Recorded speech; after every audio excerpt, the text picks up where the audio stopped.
ஆனால் இந்த ஆட்சியில் போடுகின்ற ஒவ்வொரு திட்டமும் செயல்படுத்துகின்ற ஒவ்வொரு திட்டமும் யாருக்கு நன்மை? யார் ஆதாயம் அடைகிறார்? ஒரே குடும்பம்.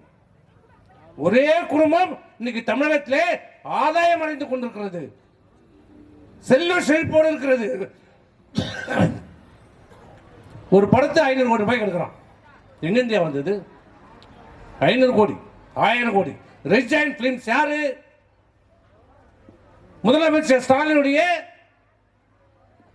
அன்பு மகன் உதயநிதி ஸ்டாலின் அவருடைய ரெட் ஜெயண்ட் 500 கோடி, 1000 கோடி. எந்த படம் ரிலீஸ் ஆக வேண்டும் என்றாலும் கருணாநிதி குடும்பத்திடம் அனுமதி பெற வேண்டும். அவர்கள் அனுமதி கொடுத்தால்தான் அந்த திரைப்படம் எடுக்கப்படும், திரையிடப்படும். இன்றைக்கு கொள்ளையடிக்கப்படுகிறது.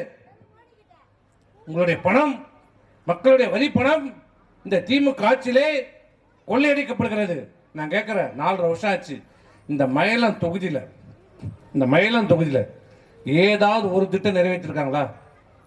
ஏதாவது வளர்ச்சி திட்டங்கள் செயல்படுத்தப்பட்டிருக்கிறதா? நீங்க நன்மடைஞ்சிருக்கிறீங்களா? உங்களுக்கு பிள்ளைகளுக்கு வேலை கிடைச்சிருக்கிறதா?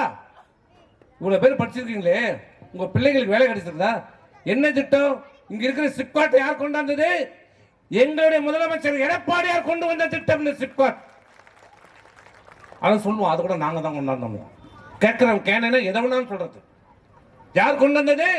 எடப்பாடியார் கொண்டு வந்த திட்டத்தால் இன்னைக்கு ஆயிரக்கணக்கான பெண்களுக்கு அங்க வேலை செய்து கொண்டிருக்கிறார்கள். அதற்கு காரணம் எடப்பாடியார்.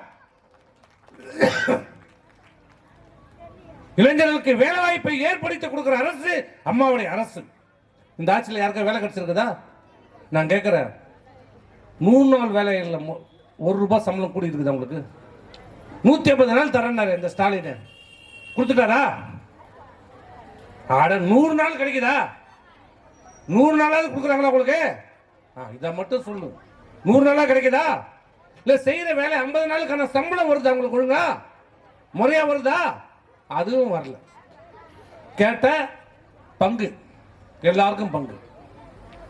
இங்க சொல்லுமா 200 ரூபாய் கூலி, என்ன 200 ரூபாய்? ஆக தயவு செய்து இந்த அரசு சொன்ன திட்டங்களை எதையும் நிறைவேற்றவில்லை. ஏற்கனவே கொடுக்கப்பட்ட அம்மாவுடைய அரசால் செயல்படுத்தப்பட்ட மக்கள் நல திட்டங்கள் அனைத்தையும் இந்த அரசு ரத்து செய்திருக்கிறது.